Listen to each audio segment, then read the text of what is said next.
Salam sejahtera semua. Saya Setia Priya, anak perempuan Bik Wira Selvam.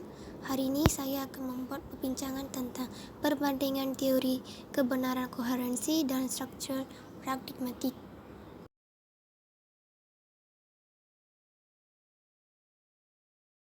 Teori kebenaran koherensi. Ia berasaskan prinsip rasional dan idealisme subjektif. Kebenaran adalah persetujuan antara idea dengan idea sebelumnya atau keputusan dengan keputusan sebelumnya yang dianggap logik.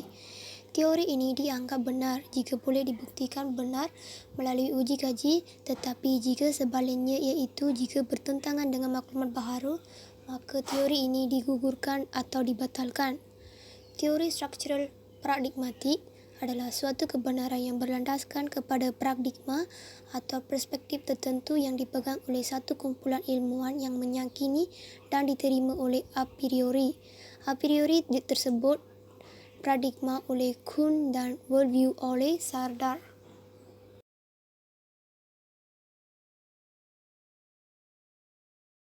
Koherensi theory of truth menegaskan bahawa jika sesuatu perkara atau perbuatan itu serasi dengan keperluan dan keadaan masyarakat, maka perkara atau perbuatan itu adalah benar dan patut.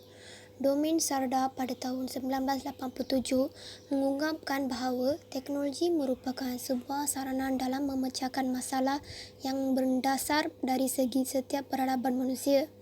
Tanpa teknologi, masalah tidak boleh diselesaikan dengan baik dan sempurna.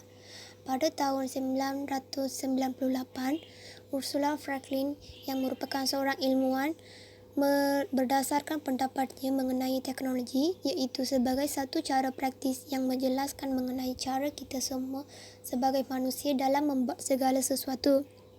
Pernyataan ini bermaksud semua manusia boleh melakukan apa saja serta dapat mengembangkannya atau menerapkannya secara praktis apabila mempelajari dengan baik. Berdasarkan kedua-dua pernyataan tokoh tersebut, dapat disimpulkan bahawa teknologi bukan sahaja dapat membantu manusia menyelesaikan masalah tetapi juga dapat mengembangkan idea dan pembangunan manusia.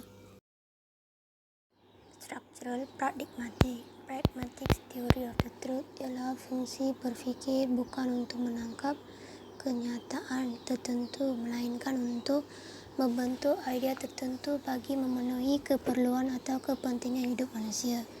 Kebenaran teori pragmatik adalah bersifat relatif dan berubah-ubah mengikut peredaran zaman. Ianya mementingkan idea berguna walaupun palsu. Justru kebenaran bukanlah keutamaan, maka kepalsuan boleh dijelmakan dengan hujah-hujah rasional, sedangkan tarikan pragmatism adalah manfaat jangka pendek yang sengaja diada-adakan untuk melakukan sesuatu perubahan seperti perubahan paradigma lama bertukar kepada paradigma yang baru adalah subjektif bagi setiap individu dan tidak boleh dipaksa. Contoh teori kebenaran pragmatik dalam masyarakat ialah seseorang yang mengeluarkan meneroka idea untuk mencipta alat mengisar daging, kemudian idea itu dikembangkan supaya kilang itu tercipta dan dapat digunakan oleh masyarakat untuk memudahkan proses pengisar daging dengan cepat dan padat.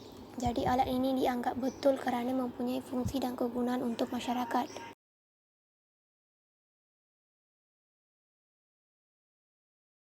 Teori kebenaran koherensi. Ciri-ciri diterima oleh akal logik. Bersifat konsisten. Sesuatu pernyataan yang benar dan boleh dibuktikan kesahihannya. Kelebihan. Berasaskan prinsip rasional dan idealisme subjektif.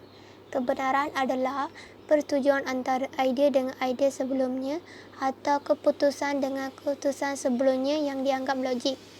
Kelemahan. Kebenaran lama dan baru menunjukkan keserasian bukan menunjukkan kebenaran. Membantu mencari kebenaran tetapi bukan hakikat sebenar kerana ia juga boleh terjatuh dalam kitaran kepalsuan. Ia hanya pengujian kebenaran. Tiada bertentangan dengan teori korespondensi tetapi saling melengkapi. Teori struktural pragmatik. Ciri-ciri. Melibatkan zaman modernisme dan pasca modernisme. Terdiri daripada 3 golongan. Kelebihan paradigma yang diutamakan oleh para ilmuwan. Kesahihan lebih tepat. Kelemahan: memerlukan jangka masa yang lama dan hukum tidak bertulis.